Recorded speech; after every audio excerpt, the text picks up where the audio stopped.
So today I want to talk about the NP certification exam. And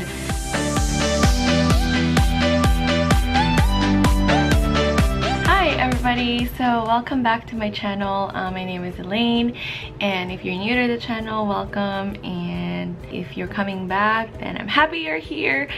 I found that this is one of those videos that I looked up after graduating as a nurse practitioner.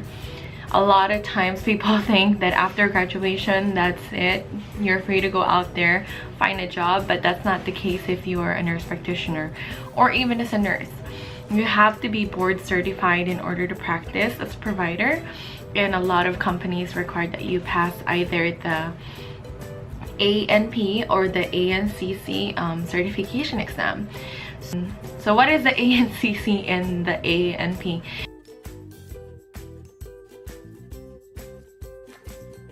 The main difference with the ANCC and the AANP, it's so hard to say it, is that AANCC is more focused on like healthcare policies, professional development, whereas AANP is more clinical questions. I also think that ANCC has more questions than the AANP exam. For the purpose of this video, I'm going to be talking about mainly about the AANP because that is a certification exam that I took. The certification exam has 150 questions, and I think you need either it's pass or fail. You have 3 hours to finish the exam, and I remember I had to actually schedule this like out of town because there wasn't any like certification exam locations around my area around the time frame that I wanted to take it. Anyways, so I graduated back in June last year, June 2017, and I kid you not, I took my exam like 10 days after graduation because I just want to get it over with. Brings me to like my first tip for passing the exam is to take it as soon as you can. Everyone has, you know, different learning styles, so the things that I did to pass my exam might not work for some people and it might work for other people, so you know, watch at your own risk. Watch at your own risk. But definitely I think that taking it right after graduation was good for me because I learn things fast when I'm like crunched with time.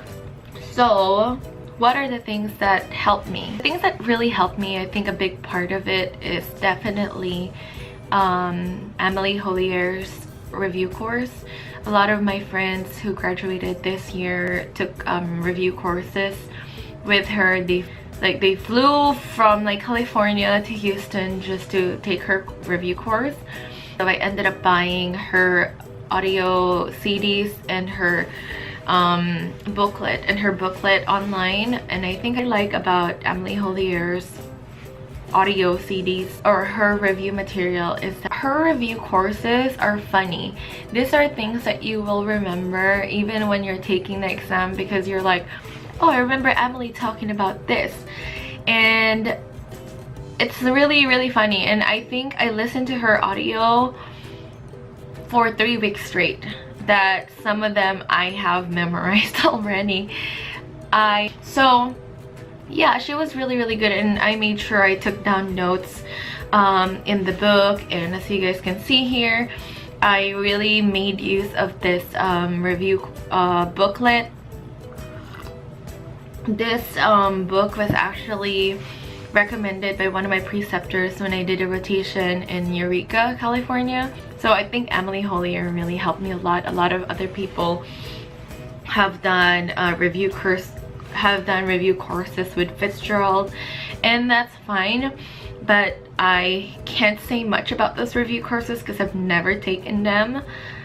So I can only say what I liked about Emily's review course, and I think that it was really helpful. Another tip that I would tell you is to use good review books.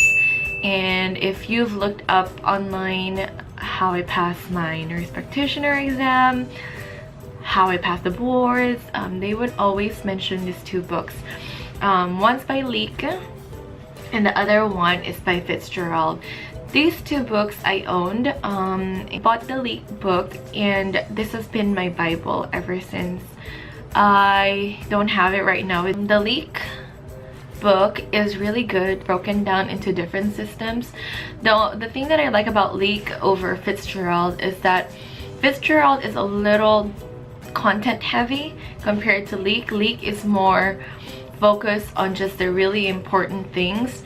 Fitzgerald, on the other hand, is too detailed that I honestly, like, I read it one night and I'm like, I can't read this because I can't retain all this information.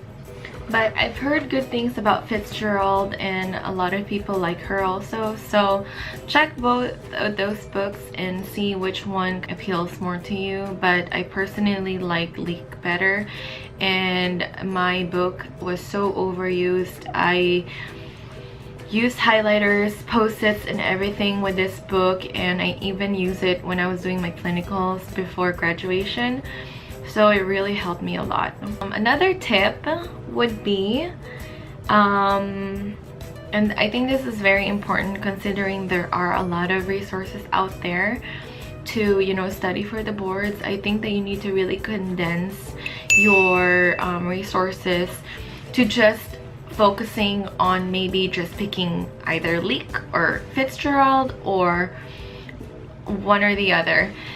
The reason for this is that if you use a lot of resources, your brain's just gonna get confused. It helped me a lot. I didn't even want to look at other resources because I feel like it's gonna be an information overload if I do that. You also need to set a study time every single day and make sure you're not doing it at home. I have a lot of distractions at home, so I chose to do my studying at Panera Bread, and I would go there every morning and I would listen to the audio CDs and I would take notes, and I would stay there for at least like 6 to 8 hours.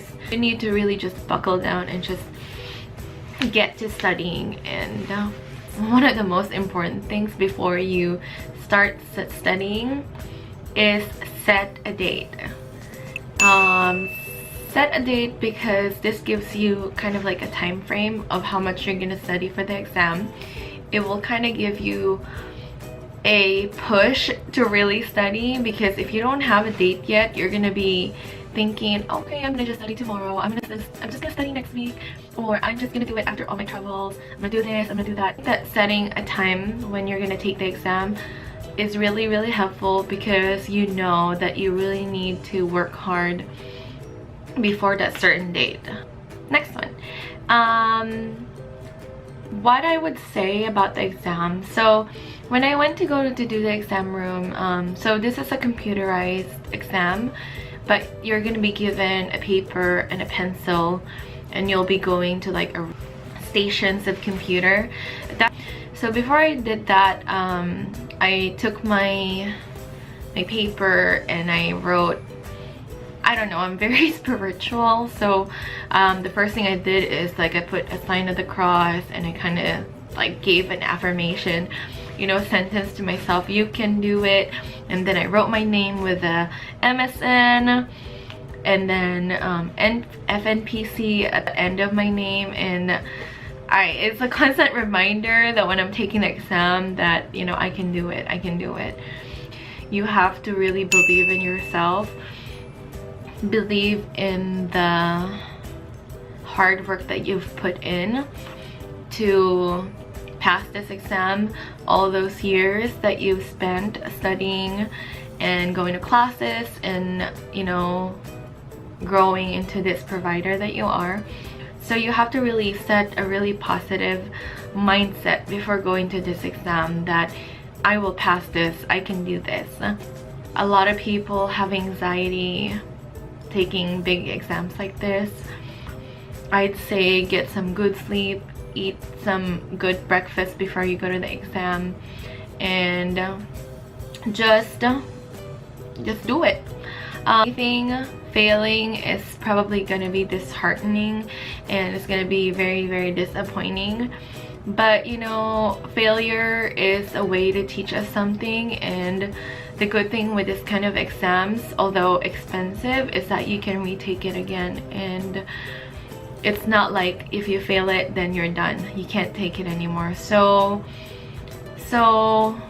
yeah, good luck if you're taking the exam, and I know you can do it. If you guys have any other questions, just let me know in the comments.